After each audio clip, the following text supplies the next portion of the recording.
बऱ्याच शेतकऱ्यांनी पावसाच्या पहिल्या पाण्यामध्ये पेरणी करून टाकलेली आहे आणि जमिनीची तहानच भागली नव्हती, त्याच्यामुळे काय बरीच पेरणी ही वाया गेलेली आहे. म्हणजे खूप ठिकाणी पाऊस पडला नाही परत आणि आता सगळेजण पावसाची वाट बघतायत.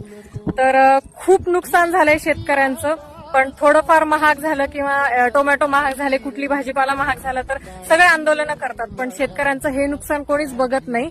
तर खूप ठिकाणी नुकसान झालेलं आहे. पाऊस पडलेला नाहीये अजून जेवढा पाहिजे तेवढा.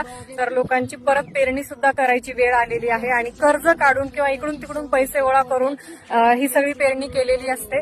हे कोणाला दिसत नाही, पण महागाई झाली तर ती सगळेच जण शेतकऱ्याला बोलत असतात की बाबा तुम्ही एवढं महाग केलं, एवढं महाग केलंय. तर ह्या पण गोष्टी असतात की बरंच नुकसान असतं शेतीमध्ये, ते पण समजून घेत जा. खूप नुकसान झालेलं आहे, बऱ्याच लोकांचं झालेलं आहे. येईल दिवस तुझाही मानसा जिगर सोडू नको तुझ्या